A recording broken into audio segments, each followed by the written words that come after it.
मेरे प्रिय विद्यार्थियों, मेरे YouTube चैनल के स्टडी ग्रुप 940 पर आप सभी लोगों का बहुत-बहुत स्वागत है। आज के वीडियो में हम बात करेंगे कक्षा 10वीं के अर्धवार्षिक परीक्षा पेपर के बारे में। तो मेरे प्रिय विद्यार्थियों, ये है आप लोगों का अर्धवार्षिक परीक्षा का पेपर। पेपर में 100% यही क्वेश्चन पूछे जाएंगे।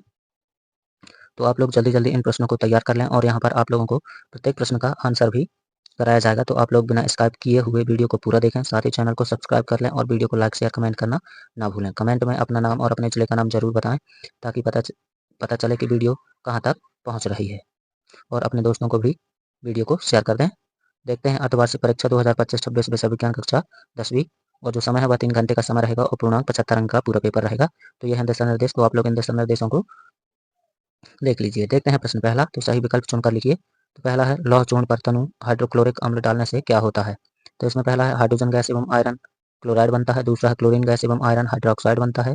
सा है, कोई क्रिया नहीं होती। और ता है, आयरन लवण एवं जल बनता है। तो मेरे प्रिय विद्यार्थियों, जब हम लौह लौह चूर्ण पर यानी आयरन पर तनु हाइड्रोक्लोरिक अम्ल की क्रिया कराएंगे तो इसमें हाइड्रोजन गैस निकलेगी और आयरन क्लोराइड बनेगा। तो यह इसका राइट आंसर हो जाएगा। देखते हैं दूसरा प्रश्न, कोई विलयन लाल लिटमस को नीला कर देता है। तो इसका पीएच संभवतः क्या होगा, 1 होगा, 4 होगा, 5 होगा या 10 होगा। तो मेरे प्रिय विद्यार्थियों, जब जो क्षार होते हैं ये लाल लिटमस को नीला कर देते हैं, तो इसका जो पीएच मान होगा वह होगा 10। तीसरा है, निम्नलिखित में से सर्वाधिक क्रियाशील धातु है। तो सोना ये उत्कृष्ट धातु है, लोहा कम क्रियाशील है और चांदी भी कम क्रियाशील है। तो जो पोटेशियम है ये इसका राइट आंसर हो जाएगा, यानी पोटेशियम सबसे अधिक क्रियाशील धातु होगी। पांचवा है, पादप में जाइलम उत्तरदायी है। पादप में जाइलम जो है उत्तरदायी जल के वहन के लिए, भोजन के वहन के लिए, अमीनो अम्ल का वहन के लिए, ऑक्सीजन का वहन के लिए। तो जो जाइलम है ये पादपों में जल का वहन करता है। तो ये इसका राइट आंसर हो जाएगा। पांचवा है, अलैंगिक जनन मुकुलन द्वारा होता है। अमीबा में, ईस्ट में, प्लाज्मोडियम में, लेशमानिया में। तो इसका जो राइट आंसर होगा मेरे प्रिय विद्यार्थियों वह होगा ईस्ट में। तो ईस्ट में मुकुलन के द्वारा प्रजनन होता है। छठवां है, निम्नलिखित में से कौन मानव में मादा जनन तंत्र का भाग नहीं है। तो अंडाशय, गर्भाशय, शुक्रवाहिका और डिंबवाहिनी। तो अंडाशय, गर्भाशय और डिंबवाहिनी ये मादा जनन तंत्र के भाग हैं। तो इसका जो राइट आंसर होगा वह होगा शुक्रवाहिका, ये मादा जनन तंत्र का भाग नहीं है। प्रश्न दूसरा देखते हैं, रिक्त स्थान की पूर्ति कीजिए। तो पहला है, खाली स्थान अभिक्रिया में एकल पदार्थ वियोजित होकर 2 या 2 से अधिक पदार्थ देता है। तो इसका जो राइट आंसर होगा मेरे प्रिय विद्यार्थियों वह होगा वियोजन अभिक्रिया, जिसे हम अपघटन अभिक्रिया के नाम से जानते हैं। दूसरा है, एक्वारेजिया सांद्र हाइड्रोक्लोरिक अम्ल एवं सांद्र खालिस्तान अम्ल का ताजा मिश्रण होता है। तो ये होता है सांद्र नाइट्रिक अम्ल का। तो दूसरे खालिस्तान में आ जाएगा नाइट्रिक। तीसरा है, वे सभी पराक्रम जो सम्मिलित रूप से अनुरक्षण का कार्य करते हैं जैव पराक्रम कहलाते हैं। तो तीसरे खालिस्तान में आ जाएगा जैव पराक्रम। चौथा है, 2 तंत्रिका कोशिकाओं के मध्य खालिस्तान को खालिस्तान कहते हैं। तो इसका जो राइट आंसर होगा वह होगा सिनेप्स। पांचवा है, शुक्राणु का निर्माण खालिस्तान में होता है। तो शुक्राणु का निर्माण जो होता है वह होता है वृषण में। तो ये इसका राइट आंसर हो जाएगा। छठवां है, नर युग्मक एवं मादा युग्मकों के संलयन की क्रिया को खालिस्तान कहते हैं। तो इसका जो राइट आंसर होगा मेरे बच्चों वह होगा निषेचन।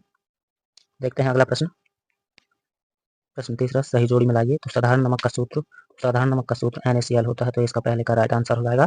दूसरा है, द्रव अधातु। तो द्रव अधातु जो है वो ब्रोमीन है। तो ये इसका राइट आंसर हो जाएगा। तीसरा है, क्लोरोप्लास्ट। तो क्लोरोप्लास्ट जो है ये क्लोरोफिल, इसका राइट आंसर हो जाएगा। चौथा है, सुनने सूंघने देखने का क्षेत्र जो होता है वो अग्र मस्तिष्क होता है। तो ये चौथे का राइट आंसर हो जाएगा। पांचवा है, हाइड्रा में प्रजनन। तो हाइड्रा में प्रजनन मुकुलन के द्वारा होता है। तो ये पांचवे का राइट आंसर हो जाएगा। छठवां है, अनुवांशिकी के जनक। तो अनुवांशिकी के जनक जो है मेंडल कहलाते हैं। तो ये छठवे का राइट आंसर हो जाएगा। सातवां है, लेंस सूत्र। तो लेंस सूत्र होता है 1/f बराबर बाई भी माइनस 1/u।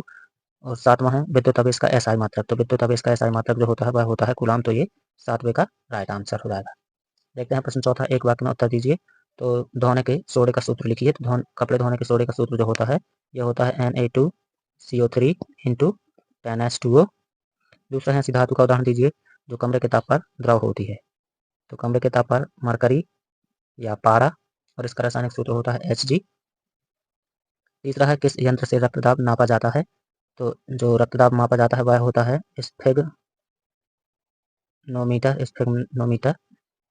चौथा है, मानव मस्तिष्क के कितने भाग होते हैं। तो मानव मस्तिष्क के 3 भाग होते हैं, अग्र मस्तिष्क, पश्च मस्तिष्क और मध्य मस्तिष्क। पांचवा है, DNA का पूरा नाम। तो DNA जो है इसे डीऑक्सीराइबोन्यूक्लिक एसिड कहते हैं। छठवां है, मनुष्य में कितने गुणसूत्र पाए जाते हैं। तो मनुष्य में 46 गुणसूत्र अर्थात 23 जोड़े गुणसूत्र पाए जाते हैं। सातवां है, श्वेत प्रकाश में कितने रंग होते हैं। तो श्वेत प्रकाश में 7 रंग होते हैं। सातवां है, विद्युत विभवांतर का एसआई मात्रक लिखिए। तो विद्युत विभवांतर का एसआई मात्रक वोल्ट होता है। प्रश्न 5वां, वायु में जलाने से पहले मैग्नीशियम रिबन को साफ क्यों किया जाता है? तो वायु में जलाने से पहले मैग्नीशियम रिबन को साफ इसलिए किया जाता है क्योंकि जो मैग्नीशियम होता है इस पर ऑक्साइड की परत चढ़ी होती है, जिससे मैग्नीशियम सीधे वायु के संपर्क में नहीं आ पाता और उसके दहन के लिए अधिक समय लगता है। अथवा विकृत गंधिता किसे कहते हैं? तो जो विकृत गंधिता है, ये जो हमारे तेली खाद्य पदार्थ होते हैं उनसे एक विशेष प्रकार की गंध का आना विकृत गंधिता कहलाता है। प्रश्न 6वां है, पीतल एवं तांबे के बर्तनों में दही एवं खट्टे पदार्थ क्यों नहीं रखने चाहिए? तो पीतल एवं तांबे के बर्तनों में दही एवं खट्टे पदार्थ नहीं रखना चाहिए क्योंकि जो अम्ल होते हैं ये तांबे और पीतल के बर्तनों से क्रिया करके हानिकारक पदार्थ का निर्माण करते हैं, इसलिए इन्हें पीतल और तांबे के बर्तनों में नहीं रखना चाहिए। अथवा अम्ल का जलीय विलयन विद्युत का चालन क्यों करता है? तो जो अम्ल होते हैं अम्ल का जलीय विलयन में विद्युत का चालन होता है क्योंकि यहाँ पर जो हाइड्रोजन होते हैं, आयन होते हैं, ये गति करने के लिए स्वतंत्र हो जाते हैं। प्रश्न 7वां है, सोडियम को केरोसिन में डुबाकर क्यों रखा जाता है? तो जो सोडियम है ये ऑक्सीजन और जल के साथ क्रिया करके क्षार और ऑक्साइड बनाता है, जिससे आग लगने का डर रहता है। इस कारण से सोडियम को केरोसिन में डुबाकर रखा जाता है। अथवा है, धातु और धातु में कोई दो अंतर लिखिए। तो जो धातु होती हैं इनमें ये विद्युत की चालक होती हैं, साथ में इनमें ध्वनिकता का गुण होता है, जबकि अधातुओं में ग्रेफाइट को छोड़कर सभी अधातुएं कुछ विद्युत की कुचालक होती हैं और इनमें ध्वनिकता का गुण नहीं होता। प्रश्न 8वां, स्वपोषी पोषण किसे कहते हैं? तो स्वपोषी पोषण वह पोषण है जिसमें जीव अपने लिए भोजन का निर्माण स्वयं करते हैं, उन्हें हम स्वपोषी कहते हैं और उसमें हरे पेड़ पौधे आते हैं। अथवा हमारे शरीर में हीमोग्लोबिन की कमी के क्या परिणाम हो सकते हैं? तो हमारे शरीर में हीमोग्लोबिन की कमी से हमारे रक्त में ऑक्सीजन की कमी होने लगती है। प्रश्न 9वां है, जाइलम एवं फ्लोएम में अंतर लिखिए। तो जो जाइलम है ये जल एवं खनिज लवण का पौधे के सभी भागों में परिवहन का काम करता है और ये पौधों में नीचे से ऊपर की ओर इसका कार्य क्षेत्र होता है, जबकि फ्लोएम जो होता है ये भोजन का परिवहन पौधे के विभिन्न भागों तक करता है और इसका जो कार्य क्षेत्र होता है वो पत्तियों से लेकर जड़ों तक होता है। अथवा है, वायवीय एवं अवायवीय श्वसन में अंतर लिखिए। कोई दो अंतर लिखना है। तो प्रश्न 10वां है, परागण किसे कहते हैं? अथवा है, मानव में वृषण के क्या कार्य हैं? प्रश्न 11वां है, आनुवंशिकता क्या है? अथवा है, मेंडल के प्रभाविता के नियम को लिखिए। प्रश्न 12वां है, प्रकाश के परावर्तन के नियम लिखिए। अथवा है, लेंस की क्षमता को परिभाषित कीजिए। देखते हैं अगला प्रश्न। तो अगला प्रश्न है, विद्युत परिपथ में उपयोगी कोई दो अवयवों के प्रतीक बनाइए अथवा चालक के प्रतिरोध को प्रभावित करने वाले कारक लिखिए। प्रश्न 14वां है, ओम का नियम लिखिए। अथवा है, 12 वोल्ट विभवांतर के दो बिंदुओं के बीच 2 सी आवेश को ले जाने में कितना कार्य किया जाता है? प्रश्न 15वां है, संतुलित रासायनिक समीकरण क्या है? रासायनिक समीकरण को संतुलित करना क्यों आवश्यक है? अथवा है, ऊष्माक्षेपी एवं ऊष्माशोषी रासायनिक अभिक्रिया को उदाहरण सहित लिखिए। प्रश्न 16वां है, प्लास्टर ऑफ पेरिस के 3 उपयोग लिखिए। अथवा है, उदासीनीकरण अभिक्रिया क्या है? एक उदाहरण दीजिए। प्रश्न 17वां है, पुष्प की अनुदैर्घ्य काट का नमन के चित्र बनाइए। अथवा अमीबा में द्विखंडन का चित्र बनाइए। प्रश्न 18वां है, तारे क्यों टिमटिमाते हैं? अथवा किसी अंतरिक्ष यात्री को आकाश नीले की अपेक्षा काला प्रतीत क्यों होता है? प्रश्न 19वां है, अम्ल एवं क्षार में कोई 4 अंतर लिखिए। अथवा है, व्यंजक चूर्ण का रासायनिक नाम, सूत्र एवं 2 उपयोग लिखिए। प्रश्न 20वां, मिथेन की इलेक्ट्रॉन बिंदु संरचना लिखिए। अथवा साबुन एवं अपमार्जक में अंतर लिखिए। कोई 4। प्रश्न 21वां है, मानव में उत्सर्जन तंत्र का नमन के चित्र बनाइए अथवा खुले एवं बंद रंध्र का नमन के चित्र बनाइए।